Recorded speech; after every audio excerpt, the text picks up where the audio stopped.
Անառակ որդու առակը։ Ահա Աստվածաշնչյան բնագիրը։ Հիսուսն ասաց. մի մարդ 2 որդի ուներ։ Նրանցից կրտսերը հորն ասաց. հայր, տուր քո ունեցվածքից ինձ հասնող բաժինը, և հայրն ունեցվածքը բաժանեց նրանց։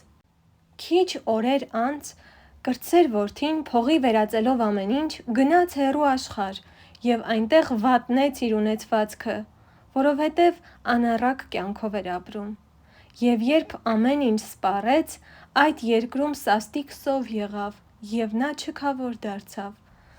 Գնաց, դիմեց այդ երկրի քաղաքացիներից մեկին, և սա ուղարկեց նրան իր ագարակը խոզեր արածեցնելու։ Նա ցանկանում էր իր որովայնը լցնել եղջերենու պտղով, որ խոզերն էին ուտում, բայց ոչ ոք նրան չէր տալիս այդ։ Ապա խելքի եկավ և մտածեց. քանի վարձկաններ կան իմ հոր տանը, որ առատ հաց ունեն, իսկ ես այստեղ սովամահ կորչում եմ, վեր կենամ գնամ իմ հոր մոտ և ասեմ նրան. հայր, մեղանչեցի երկնքի դեմ և քո առաջ, և այլևս արժանի չեմ քո որդին կոչվելու, վերցրու ինձ իբրև քո վարձկաններից մեկը։ Եվ վեր կացավ, եկավ իր հոր մոտ։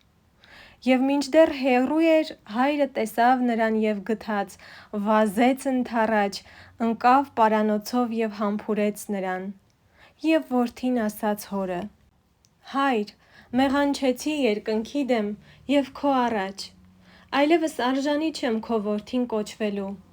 Հայրն իր ծառաներին ասաց. անմիջապես հանեցեք նրա նախկին պատմուճանը և հագցրեք նրան, մատանին նրա ձեռքը տվեք և նրա ոտքերին կոշիկներ,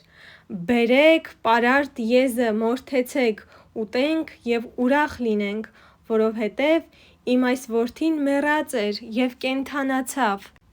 կորած էր և գտնվեց։ Եթե հավանեցիք տեսանյութը, Այս առակը ցույց է տալիս, որ